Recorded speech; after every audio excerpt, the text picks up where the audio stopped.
Dr. Campbell did first attempt to bring up supposed false facts pertaining to the Quranic views on the universe, and you did refute these accusations.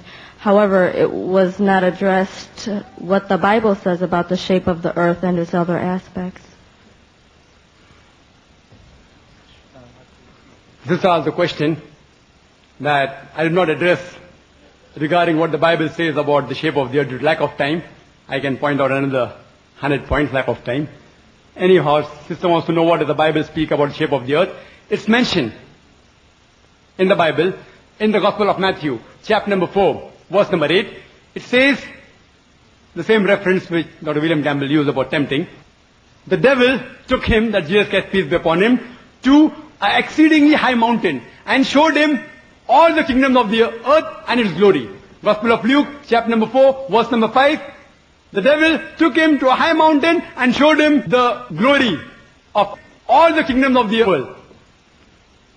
Now, even if you go to the tallest mountain, the highest mountain in the world, that's Mount Everest, and supposingly you have a very good vision and can see for thousands of miles together, yet you will not be able to see all the kingdoms of the world, because today we know the earth is spherical. You will not be able to see the kingdom of the opposite side of the world.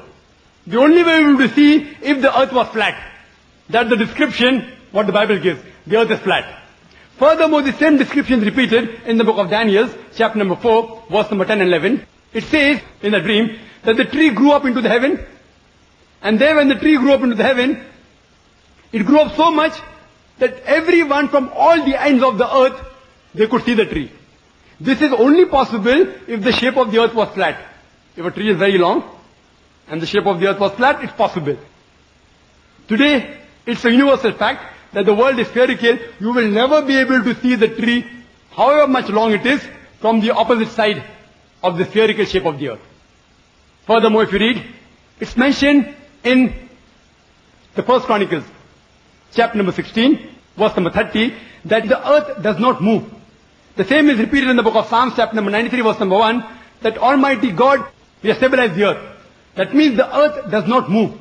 And in the New International Version, it says that God has established and stopped the movement of the earth as though 1 minute.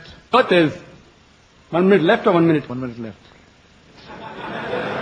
I thought you asked me to wait for 1 minute. Carry on. I'd just like to say about the circle of the earth. In Isaiah 40:22, it says, He, God, sits enthroned above the circle of the earth. Thank you. In the back. Regarding the Bible saying that the world in Isaiah is a circle, no problem. It says circle, not spherical. So one place Bible says flat, one place it says circle. If you agree with both the verses, it becomes like a disc. See? Does it look like the earth?